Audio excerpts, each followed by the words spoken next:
Welcome back to FedSmart. I'm Steven Puckett, and this is my co-host Jesse Black. Today we are talking about early retirement options, also known as get me the heck out of here as fast as physically possible. I need out. And I need out right now. And so in that, we'll be covering MRA plus 10, postponement, deferral, and at the end, we'll go a little bit into early out as well.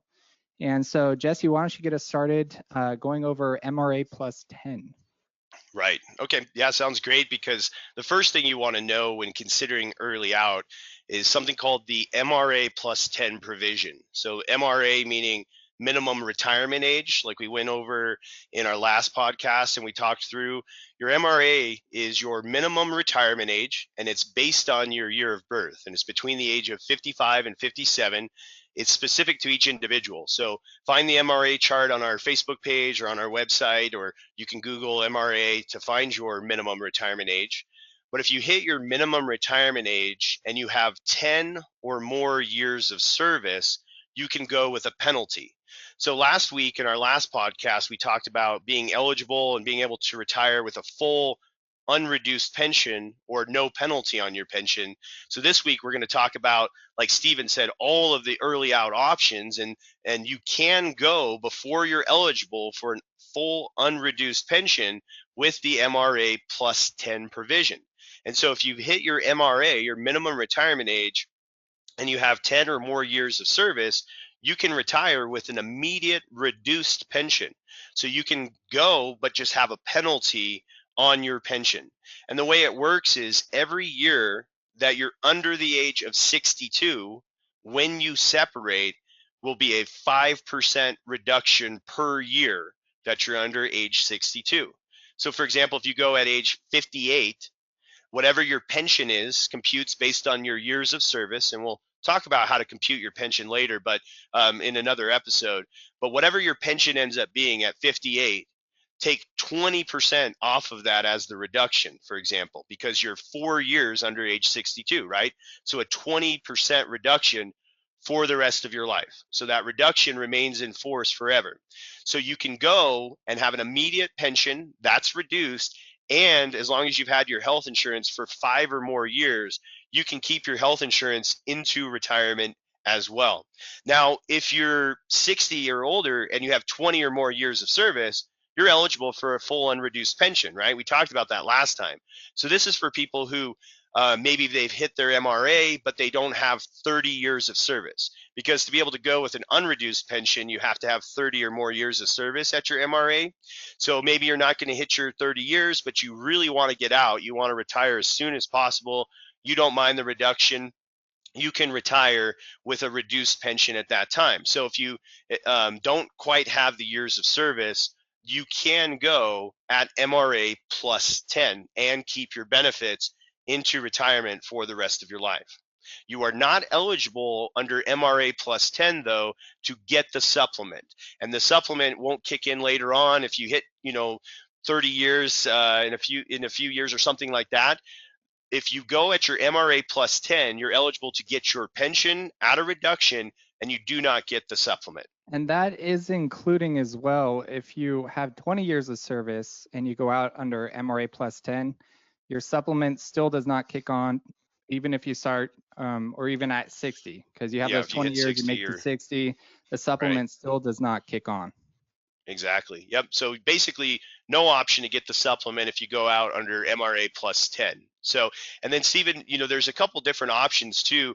With if you don't want to retire and have a reduction in your pension, there's a couple other options that they can look at, like postpone and deferred, right?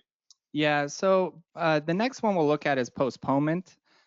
This one is for those of you who are at your MRA with at least 10 years of service. And what this gives you the option of doing is postponing taking your pension. Meaning if you make it to 57, your MRA, and you don't want a reduction, you can just postpone starting your pension until age 62. Or if you have 20 years of service, you can start it at age 60. And what that does is you will not have your health benefits during the postponement period, but as soon as your pension starts, your health benefits will kick in again. Right. And, stuff gets kind of muddied together sometimes too, but you can even actually postpone if you have, like you said, 10 years of service and you've hit your MRA. So the key distinction, as Steven said, is you have to hit that MRA to be able to postpone. And you have to have 10 or more years of service, and then you can postpone and delay. So now we're not taking a penalty. And then, as Steven said, during that gap of time, we don't have our health insurance. But the key distinction there with postponement is you've hit your minimum retirement age. That's the real key distinction between what we're going to talk about next with postponing and deferring, because you're also eligible to defer if you haven't hit your MRA yet. And then, as Steven said, you can restart all of your benefits, but keep in mind we have to have had our health insurance for 5 or more years immediately prior to when we separate from the government. And then as long as you have that, we can restart our health benefits. And so if you don't hit your MRA, then you can also do something called defer, where, so basically in this scenario, we have at least 5 years of service working with the government, and I have not hit my MRA yet. So no matter how many years I haven't hit my MRA, and I want to leave, but I don't want to take my pension yet. You can defer, and you can wait till either age 60 if you have 20 or more years of service to restart your pension, or age 62 to start your pension. If I have less than 20 years, I have to wait till 62 to restart my pension. And under deferring, I am not able to restart my health benefits or any of my benefits. I basically just get a pension as well. And under both postponing and deferring, if either case you have 20 or more years and you started down the road at age 62, a lot of people ask us, okay, do I get that 1.1% bump if I postpone and I wait, or I defer and I wait to take my pension at 62 if I have more than 20 years? And unfortunately, no. You have to actually work until 62 and have 20 or more years of service to get that higher pension computation. So you basically, each year that you work under deferring or postponing counts as 1%. And so it's kind of, how do I remember defer versus postpone? And what I remember, and when I counsel people to help them remember, preferred, like postponing is the preferred method. So P for preferred, that's how I remember postponing, is the one where I can keep my health insurance. I would prefer to keep my health insurance. You can postpone. So the key distinction there, like I said, is being able to keep your health insurance and your benefits if you postpone, where you can't if you defer. Now, keep in mind, there's a lot of different scenarios where you may want to postpone or defer, and there's a couple different things. I just talked to somebody a few days ago, actually, where they were age 60 and had about 16 years of service, and they didn't want to work 2 more years to be eligible for a full unreduced pension, looking at things only having about a 10% reduction in their pension. So they were considering going out under MRA plus 10, right? You have that option in that scenario. Or what she's going to do is actually postpone her pension. She won't have her health insurance for 2 years. She's postponing and then just taking some money from the TSP for income for those 2 years. So she doesn't have a 10% lower pension for the rest of your life. So you can do those type of things if you'd like. So for those of you, Steven and I, we get about 40, 50 messages, calls a week of people going, I want to get out. How can I get out as soon as possible? And so those are some ways that you can get out, is MRA plus 10. You can postpone or defer. Or the main question we get probably the most with all of that is my agency offering an early out? So Steven, why don't you go through to answer all these questions, and maybe it'll save you a few messages, which we don't mind. I'm just kidding, but it'll save us a few messages if you understand and are able to explain the early out I do options. mind. Those are depressing phone calls when people call you and say, hey, when's my early out coming? And the key with the early out, and let me back up a little bit too. We didn't cover under postponement deferral, still no supplement. The key to the supplement is you're retiring on an immediate unreduced pension. So again, you have to retire at MRA with at least 30 years, age 60 with at least 20, or well, there you go. That's it, because 62 is a mute point anyway. So I just wanted to go back over that because I get that question all the time too, as far as for sure. postponement. Hey, I'm postponing until 60. I have 20 years. I'm going to start my pension and my supplement. No, you're not. Sorry. But Right. the early out, to answer your question with that one, so it has to be offered. It's not something that you can apply for. And last year, I think it was Social Security Administration was offering towards the end of the year. Is that right, Jesse? Was it SSA? Yes. Yeah. And so the agency has to offer it, and the stipulation is you have to have either 25 years at any age of service, or you have to be age 50 with at least 20 years of service for you to qualify to be offered an early out. Sometimes they'll kind of sweeten the pot and offer you a incentive to go out early. But remember, it has to be offered. It's not something you can apply for. Right. As bad as you want it, as much as you bug your supervisor or your agency, you can't request it. I know a lot of you guys are ready to go yesterday, as we always joke, and want an early out and are praying for an early out. We're going to start a whole Facebook group of people that are praying and doing a special dance trying to get an early out offered for their agency. But yeah, so with the early out too, a couple things to consider and to know about that is if you go before your MRA, if an early out is offered and you haven't reached your MRA yet, you are eligible for the supplement, but the supplement will not kick in until your Very good MRA. point. And so, Yep. for example, if you were offered an early out and you decided to take it at 55, but your MRA is actually age 57, for between 55 and 57, you will not have that supplement until 57, and then that supplement will kick in. So you are eligible for the supplement. And a lot of times when the agency talks about an early out and they calculate it, they go through it, they'll show you what your pension will be and your supplement. And sometimes you don't notice the fine print where it says, well, that supplement's going to kick in down the road, right? And so you want to be aware of the fact that you're not going to get a supplement. And then also for regular FERS going under early outs, you also still don't get a COLA until age 62. So you want to be aware of that. If you're retiring it and taking an early out and taking it at 52, that's 10 years without a COLA. Now I know we talked to a lot of you guys and you're going to take an early out and you're going to go get a job someplace else. So you don't really care. But for those of you who are retiring and you take an early out, just be aware of you're going to be behind on those COLAs for quite a while. And so one other thing with early retirement options too, and we get this question a lot, is okay, cool, well, can I separate and just live off of my TSP in addition to taking that smaller pension or taking an early out offer? And you have to be age 55 or older when you separate. So you're turning 55 that calendar year or older, and you separate, you can touch your TSP with no penalty. So for those of you considering MRA plus 10 or an early out offer and you're 55 and older, you can most definitely take a withdrawal from the TSP or monthly withdrawals and be able to not have a penalty and just pay taxes. If it's coming from the traditional balance, you can touch that 55 or older. And so you do have that ability. Now, if you're younger than 55 when you separate, there are a few withdrawals that you could pull from the TSP, such as lifetime payments or something called 72T payments. And so if you're looking at an early out prior to 55, you really want to work with somebody that knows the federal system and knows 72T payments as an option, because sometimes that can make a difference on whether you can retire or not under an early out or a VSIP or something like that that's offered to you. So be aware of that. You can touch the TSP prior to age 59 and a half. A lot of people think, right, Stephen, all the time they're going, well, I'm not 59 and a half yet, I can't touch my TSP. And what I'm talking about is most retirement accounts have a 10% penalty on withdrawals prior to the age of 59 and a half. So you pay income taxes, and then on top of the income taxes, you pay an additional 10%.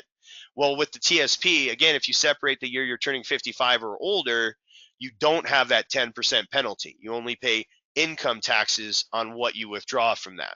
So something to keep in your back pocket. Again, maybe you're going to separate at 57 and you're going to postpone and you want to live off the TSP for a few years. You can do that. So anytime you're past that magical age of 55. Yeah, and I think the early out option, probably 80% of the consultations we did last year with people offered early outs, it didn't make sense for them to take the early out. Once we went through their numbers, what their pension would look like, having to wait for the supplement, not having full access to the TSP, because a couple of the meetings, they were 51 and 52 years old. And so, if you are offered, it might not be, the best option. It's always best to look through the numbers, see if you can live off of that. Because like Jesse said, no cost of living adjustment till 62, and your supplements not starting till MRA, that can be a pretty big detriment to your retirement. The ones where it Right. did make sense, where they had a private sector job lined up, it was a really good Right. opportunity Or their for them. spouse did. Yeah. Their spouse did. Spouse had good, had good income to where they could go out. So every situation's different, but a lot of the guys and women that called us, it didn't make sense for them to go out. Right. Yeah. The idea of early retirement is it's really sweet, right? I want to get out as soon as possible and be sitting on the beach, drink in hand or Jesse, offer me beautiful. an early out. Yeah, exactly. I mean, who wouldn't want to retire as soon as possible? And so it's a great concept and a good idea. And definitely people can make it work. But a lot of times when you sit down and crunch the numbers and, when some of the companies offer, or some of the agencies, excuse me, offer like $25,000 cash incentive, at first it sounds really nice. And then you run some calculations, like you said, Steve, and then you go, wait a minute, if I wait just a few more years, I'll have $500 more a month for the rest of my life. And you've got to be able to maintain the same lifestyle and have significantly less income. And so it can be tough. And what you want to do when the early out is offered, in most cases, they'll give you a deadline. You have up until this date to accept. And usually, hopefully it's about a month out that they give you that opportunity to accept it. And then you can crunch some numbers and decide, okay, this is what my pension is going to be if I go right now. And as we mentioned, with an early out, you also get to keep your benefits right away as well. Those start right away if you take an early out offer. So that can be an incentive. I know some people are working just so they can keep their health insurance. So sometimes if an early out comes down the pipeline, they take it just to get out with the health insurance. But there's a lot to consider with early retirement options, and there's exceptions to the exception. And then there's this to consider, like I said, maybe postpone, live off the TSP, or maybe go ahead at your MRA plus 10 and take the reduction. Everybody likes to give advice and tell you what to do without knowing your situation and say, oh, don't ever have a reduction in your pension for the rest of your life, but they may not know your situation. And so you want to sit down and calculate and figure out your numbers and look at all of your early retirement options for you specifically. Yeah, that's a great point, Jesse. And was there anything else we needed to cover? I think No, that I about. think on the early retirement, I think we've covered most of it. And there's all with early retirement, it's really hard to just go through every single exact scenario and what to consider. Like I said, it really is individual specific for It's a each case by case situation. basis, Yeah, absolutely. out of all retirement, early retirement is the most case by case basis because there's so many things to consider and to take into account and little nuances to be aware of. And so if you're considering and you want to go yesterday, just take a look at all your options. You can call Stephen and I or set up a phone or web appointment with us on our website, fedretirementconsultants.com, and we can go through that for you for no cost and just talk about the pros and cons and the things to consider. And we've helped so many federal employees with early retirement at this point that we're really creative too and helping you. We understand there's more important things than money, and sometimes you just need to get out for health reasons, for sanity reasons, for whatever, and you need to get out. So we can find some creative ways oftentimes and go through different scenarios for you specifically to help you find the best time to retire.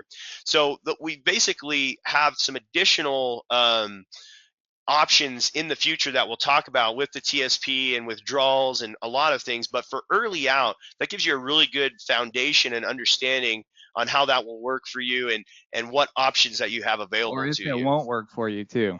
Yeah, exactly. Yeah. Take a look at all those options. And then once okay, yeah, early out or early retirement options are not going to work for me. And now if you listen to our last episode, you know when you're first eligible, so you can shoot for that if that's going to be what's best for you. But now you have a pretty good idea of your early retirement options. So appreciate you tuning in. We've got a really good episode coming next week as well, or in 2 weeks actually. So check back in with us on FedSmart. Thank you, guys. See you next time. FedSmart podcast is meant for informational purposes only and should not be taken as financial advice. FedSmart, Jesse Black, Steven Puckett, and Federal Retirement Consultants are not affiliated with any government agency or OPM. Jesse Black offers securities through Creative One Securities, LLC, member FINRA, SIPC, and Jesse Black and Steven Puckett offer advisory services through Creative One Securities, LLC, an investment advisor. Federal Retirement Consultants, FedSmart, are not affiliated with Creative One Securities, LLC. For more information, you can visit fedretirementconsultants.com.